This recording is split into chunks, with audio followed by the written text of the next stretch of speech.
সুপ্রিয় দর্শক মণ্ডলী, আজকে আপনাদের দেখাবো আমাদের ছাদ বাগানটি। সম্পূর্ণ ছাদ বাগানটি আপনাদের ঘুরিয়ে দেখাবো এবং আমরা ছাদ বাগানে কি কি গাছ লাগিয়েছি সেই সম্পর্কে আপনাদের দেখাবো এবং গাছগুলো আমরা কিভাবে লাগিয়েছি সে সম্পর্কেও বিস্তারিত আলোচনা করব। তাই সম্পূর্ণ ভিডিওটি দেখার অনুরোধ রইল। আমরা যদি একদিক থেকে শুরু করি, তাহলে আপনারা দেখতে পাচ্ছেন যে আমাদের ছাদ বাগানের এক সাইডে রয়েছে আপনার একটি মিষ্টি জলপাই গাছ এবং যেটিতে ফুল এসেছে। এটি আমরা লাগিয়েছি 25 গ্যালনের একটি জিও ব্যাগে এবং তার পাশে আমরা নতুন ভাবে দুইটি গাছ সংযোজন করেছি। একটি হচ্ছে আপনার মালটা গাছ এবং তার পাশেই রয়েছে একটি কাগজি লেবুর গাছ। তো গাছ দুইটি ভালো মতো বড় হয়েছে। তো আমাদের এই গাছ দুইটির গোড়ায় কিন্তু অনেক আগাছা জন্মেছে। এই আগাছাগুলো আমরা হাত দিয়ে এইভাবে টেনে পরিষ্কার করে দেব। এই আগাছাগুলো যদি আমরা পরিষ্কার না করি তাহলে কিন্তু এই গাছের পুষ্টিতে ঘাটতি পড়বে। তো আমরা এই আগাছাগুলো কিন্তু পরিষ্কার করে দিতে হবে। এবং আমাদের জলপাই গাছের পাশেই রয়েছে একটি G9 প্রজাতির কলা গাছ এবং কলা গাছটি 1 বছরের মাথায় আমাদের কাঁদ এসেছে এবং সেই কাঁধে অনেকগুলো আমাদের কলা ধরেছে এবং নিচে আপনারা মোচা দেখতে পাচ্ছেন। এবং যদি একটু কাছ থেকে দেখাই, কলাগুলো আমাদের ভালোই বড় হচ্ছে, অনেক লম্বা লম্বা হচ্ছে। তো এই কলা গাছের ক্ষেত্রে গুরুত্বপূর্ণ ব্যাপারটি হচ্ছে এই কলা গাছের গোড়ার থেকে আরো অনেক গাছ বের হবে। এই গাছগুলো আপনাদের হচ্ছে কেটে দিতে হবে যাতে এই টবের পুষ্টিটা বা জিও ব্যাগের পুষ্টিটা একটি গাছই পাই। এবং তার পাশে রয়েছে আমাদের একটি সুপার ভাগুয়া জাতের আনার গাছ।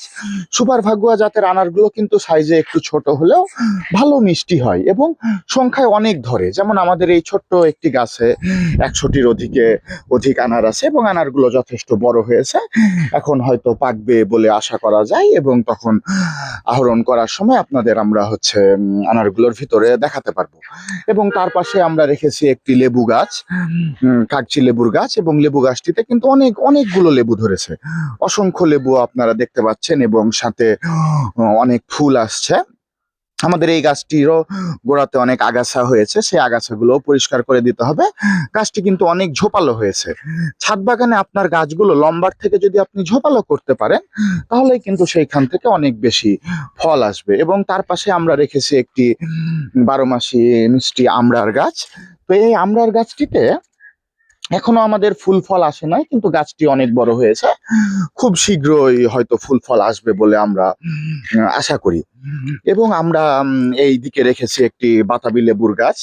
তো এই বাতাবি লেবুর গাছটি অনেক ছোট, মাত্র একটি মাত্র বাতাবি লেবু আমাদের গাছটিতে এসেছে। এবং তার পাশে আমরা হচ্ছে এখানে রেখেছি একটি 12 মাসি আমড়ার গাছ এবং এই আমড়ার গাছটিতে অনেক আমড়া ধরেছে। কিছু ছোট আমড়া আছে, বড় আমড়া আছে, আপনারা দেখতে পাচ্ছেন। তো আমরা কিন্তু প্রত্যেক দিনই এই গাছ থেকে আমড়া পেড়ে খাই এবং তারপরে এখনো অসংখ্য আমড়া। এর পাশে আমাদের আছে একটি চায়না প্রজাতির কমলা গাছ এবং কমলা গাছটিও অসংখ্য ফলে ভরে উঠেছে। কমলা গাছটির পাশে রয়েছে আমাদের একটি মালটা গাছ। মালটা গাছটিওতেও আপনারা দেখতে পাচ্ছেন অসংখ্য ফল। এবং তার পাশে আমাদের আছে একটি গন্ধরাজ ফুলের গাছ। গন্ধরাজ ফুলের গাছের পাশে আমরা রেখেছি একটি মিশরীয় ডুমুর বা 3 ফলের গাছ। এবং এর পাশে আমরা একটি বল সুন্দরী জাতের বড়ই গাছ বা কুল গাছ, যে নামে অভিহিত করেন না কেন, সেই গাছটি আমাদের অনেকটা ঝোপালো হয়ে আছে। গত শীতে কিন্তু এই গাছ থেকে আমরা অসংখ্য ফল পেয়েছি। এবং তার পাশে আমরা রেখেছি একটি দার্জিলিং প্রজাতির কমলা গাছ। এই গাছটি আমরা রিসেন্ট 1 মাস মতো হলো গাছটি রোপণ করেছি, কিন্তু গাছটির গোড়া গাছটির মাটিতে আপনারা দেখছেন যে অনেক আগাছা জন্মেছে। তো এই আগাছাগুলো আপনারা কিন্তু এভাবে হাত দিয়ে টেনে পরিষ্কার করে দিবেন। এই আগাছাগুলো কিন্তু আপনার পরিষ্কার না করলে পারে আপনার গাছের যে পুষ্টি, সেই পুষ্টিগুলো এই আগাছাগুলোই নিয়ে নিবে, আপনার মেন গাছটি হচ্ছে আর বাড়তে পারবে না। তাই হচ্ছে খুব গুরুত্বপূর্ণ ব্যাপার হচ্ছে আপনারা এই গাছের গোড়াটা সব সময় পরিষ্কার রাখবেন। তার পাশে আমাদের ছিল একটি থাই জাতের পেয়ারা গাছ। যদিও আমরা পেয়ারা মানে গাছ থেকে আহরণ করার পরে আমরা এই পেয়ারা গাছটি একদম হার্ড প্রুনিং করে দিয়েছি। এতে করে আবার নতুন ডালপালা গজাবে এবং সেইখান থেকে আবার ফুল ফলে ভরে উঠবে। এবং তার পাশে আমরা রেখেছি একটি SS5 হাইব্রিড জাতের আনার গাছ, এবং আনার গাছের পাশেই রয়েছে একটি থাই প্রজাতির আনার গাছ। দুইটি আনার গাছ আমরা এখানে পাশাপাশি রেখেছি। তবে আমাদের নতুন গাছগুলো আপনারা দেখতে পাচ্ছেন যে নতুন গাছগুলোর গোড়া অনেক আগাছায় পরিপূর্ণ হয়ে গেছে। এই আগাছাগুলো আপনারা হাত দিয়ে টেনে পরিষ্কার করে দিবেন না। তো দেখছেন এই আগাছাগুলো কত বড় হচ্ছে। এই বড় আগাছাগুলোই কিন্তু আপনার ছাদের হচ্ছে পুষ্টিতে ভাগ বসাবে এবং আপনার গাছটিকে ভালো মতো মানে বৃদ্ধি পেতে দিবে না। কাজে এই আগাছাগুলো কিন্তু আপনারা পরিষ্কার করে দিবেন।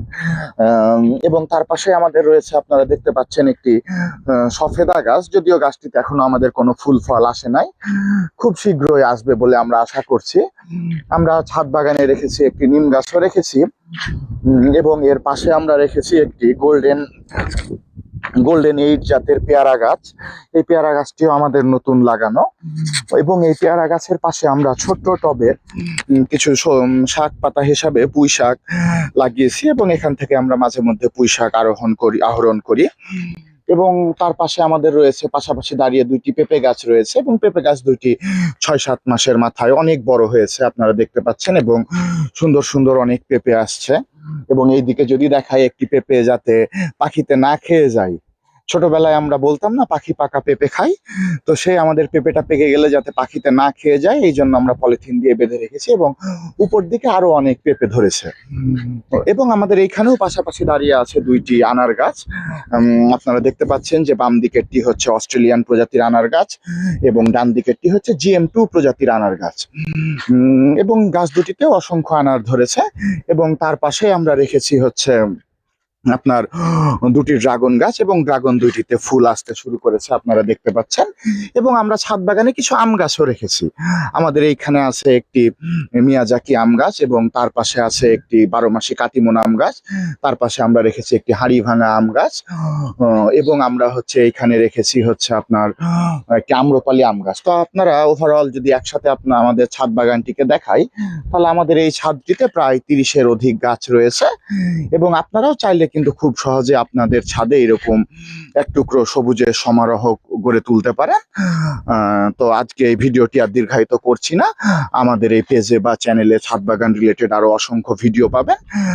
আপনি ছাদ বাগান সম্পর্কে আগ্রহী হলে সেই ভিডিওগুলো দেখে আসার অনুরোধ রইল, আর একটি ফলো বা সাবস্ক্রাইবের অনুরোধ রইল। তো ধন্যবাদ সবাইকে।